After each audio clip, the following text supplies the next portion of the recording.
ആദ്യ മോഹൻലാൽ ചിത്രമായ തിരനോട്ടത്തിലെ നായകൻ നടൻ ഗോപകുമാർ വിടവാങ്ങി. മരണം സ്വവസതിയിൽ. മോഹൻലാലും കൂട്ടുകാരും ഒരുക്കിയ ചിത്രം. അഭിനയിച്ചു, പക്ഷേ ചിത്രം ഇറങ്ങിയില്ല.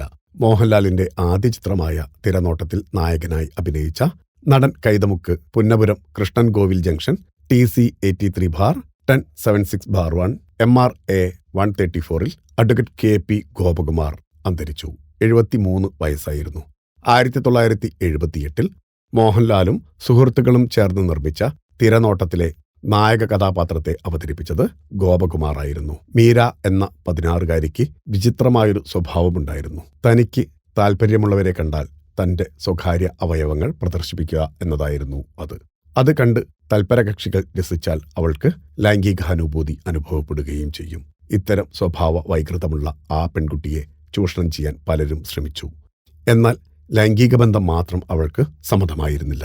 എങ്കിലും അവളുടെ സമ്മതം കൂടാതെ ഒരു സീനിയർ വിദ്യാർത്ഥിയും അവളുടെ ഒരു ബന്ധുവും അത് സാധിച്ചെടുത്തു. പക്ഷെ അവൾ മനമറിഞ്ഞ് സ്നേഹിച്ചത് തന്നോട് സഹാനുഭൂതിയോടെ പെരുമാറിയിരുന്ന അയൽക്കാരനും മെഡിക്കൽ വിദ്യാർത്ഥിയുമായ വേണുവിനെയായിരുന്നു.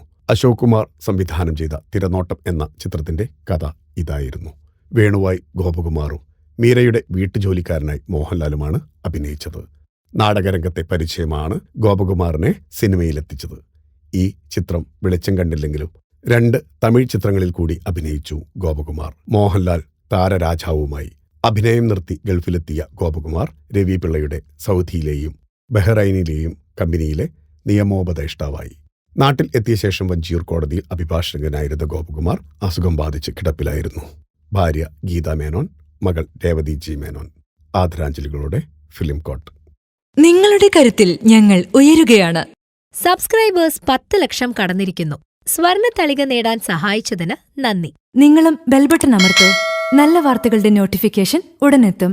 വിശ്വസിച്ച് ഒപ്പം നിൽക്കുന്നവർക്ക് ഒരിക്കൽ കൂടി നന്ദി.